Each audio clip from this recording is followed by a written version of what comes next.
All right, be honest with me. How many of you clicked on this video thinking, what kind of clickbaity bullshit is this? I mean, I get it. It definitely sounds really clickbaity, but I really do think that this might be the most important Davinci Resolve tutorial that I've ever made. So make sure you grab a notebook and a pen and you just get ready to watch the whole thing through. Otherwise, you might miss a piece of information that could save you from going absolutely crazy the next time something goes wrong in Davinci Resolve. Also, huge thanks to Puget Systems for sponsoring this video.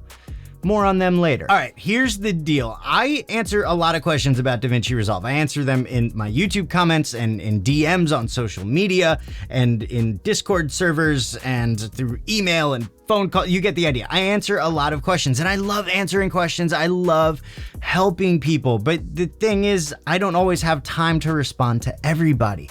And I wanna help as many people as I can. So what I'm doing today is I'm going to walk you through my troubleshooting process every time I have issues with Davinci Resolve. So that way, next time something goes wrong in one of your projects, you'll know where to start and you'll know how to figure it out for yourself. And hopefully from there, you can figure out how to fix it. See, I told you this was important. You didn't believe me, did you? All right, let's start with the bird's eye view. There are three main areas where something can go wrong and completely screw up your Davinci Resolve project or projects. And those three areas are your settings, your system, and your media.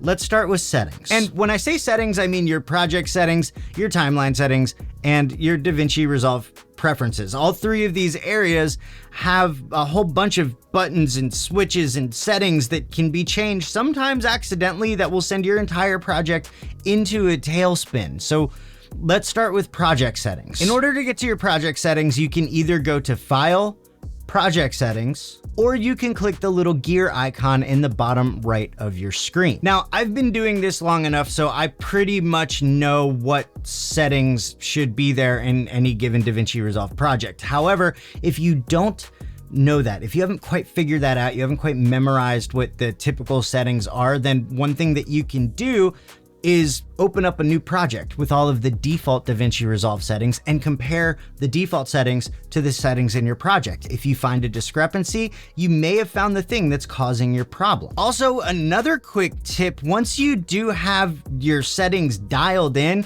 make sure you save them as a preset so you can just get to the settings you want with one click the next time you open Davinci Resolve. Let's move on to your timeline settings. To get to those, you just right click on the timeline in your media pool, go to timeline, then timeline settings. And from there, you do the same thing as you would with project settings. You take a look at them, make sure they're all right. If you can't remember what they're supposed to be, then start a new timeline with the default settings and compare the two and see where the discrepancies are. If there aren't any discrepancies there, then there's a good chance that your timeline is not the cause of your issue. And same thing with your Davinci Resolve preferences. Now, these should basically be the same in every single project, but every now and then you go in there to change something around and maybe you accidentally change something you didn't mean to, and now Davinci Resolve's all screwed up. So make sure you go into your preferences, maybe make a note of them when they're in their default settings so that you know what they should be. And so when you go to troubleshoot, you can look at your list and figure out if there's any discrepancies there. So that pretty much covers the settings side of things. It's pretty easy. You open up this settings, you take a look at what you got, see if there's any discrepancies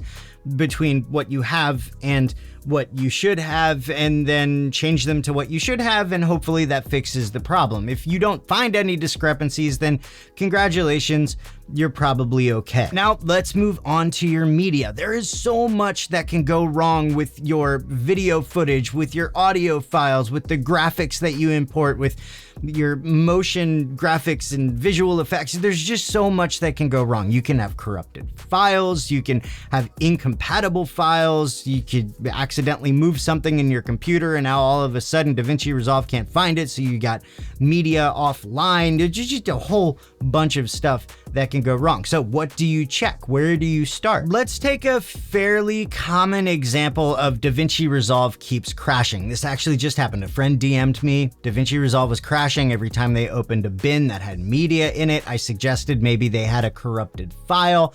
And so what they did was they started importing their files one by one until they found the culprit. Once they imported one file, they tried opening up the media bin, it crashed, they knew, they found the corrupted file. It was good. The other thing that can happen is maybe you have an incompatible video file or audio file. To figure that out, Davinci Resolve actually has a list, I'll link it below, of all the file types that are compatible with Davinci Resolve. If your file type is not on that list, then it's going to cause issues. Another thing that you might want to look at is the type of file that you have. Not only is it compatible with Davinci Resolve, but also is it a delivery format or an editing format? This is a huge cause of laggy playback in Davinci Resolve, especially on lower end machines. Sometimes you're trying to edit one of those 10-bit H.265 files off of the Sony a7S III, and that is a highly compressed video file that is going to cause laggy playback if you don't have enough power to back it up. I actually did an entire video about how to understand your video files, so I'll make sure I leave that in the description so you can check it out. Another thing that you might want to try and do is play the media that you suspect might be the issue in another program, maybe another NLE, maybe Windows Media Player or QuickTime Player, whatever. Play it in another program. If it doesn't play back there, there's a good chance you have a corrupted video file, and that might be the problem that you're looking for. So step 1, look at all your settings, make sure everything's good there. Step 2, look at your media, make sure everything's good there. Step 3, let's take a look at your system, because this has been the problem for so many people who didn't realize that. Guys, you gotta understand, Davinci Resolve has system requirements. They have minimum system requirements, and the closer that your computer is to those minimum system requirements, the more issues with Davinci Resolve you're going to have. And this is true for not only Davinci Resolve, but also for Premiere Pro, for Filmora, for the Final Cut, for any program out there. It has minimum system requirements. If your system doesn't meet or barely meets those system requirements, you're going to have issues. I mean, that was the problem that I had for a long time. And for a really long time, I was editing off of laptops, and it was an absolutely horrible experience. I mean, I had laggy playback, I was crashing, I was just GPU memory full all over the place. It seemed the better that Davinci Resolve got and the more powerful Davinci Resolve got, the worse it performed on my computer. It was absolutely horrible, which is why I was so fortunate to be able to get in touch with today's sponsor, Puget Systems, because when I hopped on a call with them and I explained to them my workflow and the problems that I was having and the types of projects I worked on and the types of projects I wanted to work on, they got to work designing a system that was tailor-made for exactly what I do, and it fixed all my problems. I mean, I've got no more laggy playback, my render speeds are off the charts, everything is just perfect. So if you're finding that your system is a little bit underpowered for what you do, maybe it's not optimized quite the right way, then I suggest clicking the link in the description and getting in touch with Puget Systems today. Those guys are super knowledgeable, and they will 100% get you started on the right foot. Thank you so much, Puget Systems, for sponsoring this video.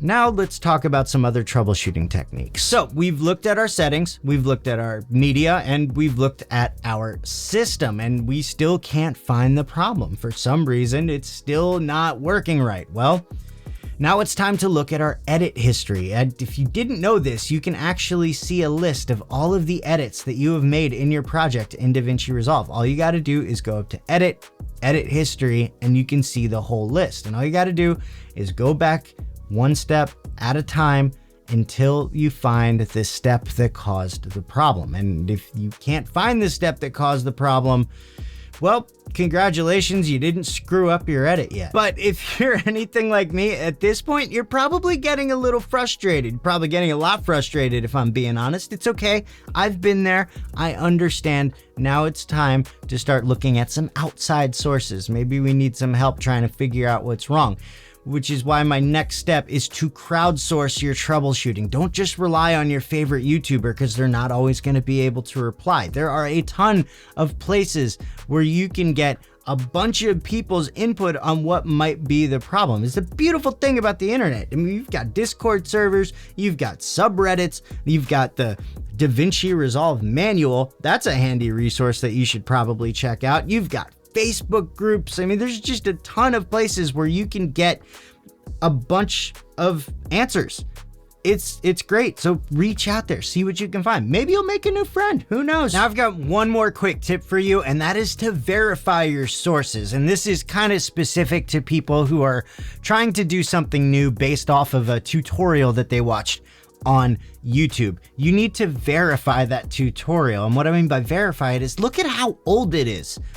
Really, look at how old it is, because if you're watching a tutorial from Davinci Resolve 12 and you're trying to do the thing in Davinci Resolve 17, there's a good chance that it's changed. The process has changed. The keyboard shortcut has changed. The location of the tool that you're looking for has changed. So make sure you're watching recent tutorials or, semi-recent tutorials. There's a good chance that stuff on Davinci Resolve 16 might still apply to Davinci Resolve 17, but when you're going back to 14, 12, and there's a lot of them out there. There's a lot of super old Davinci Resolve tutorials out there on the internet. So just verify your sources, please. And if you've looked at your system and your settings and your media and your edit history and you've tried to crowdsource your troubleshooting and you've verified all the sources and you still can't figure out what's going on, then, reach out to me. I'll be here. Thanks for watching.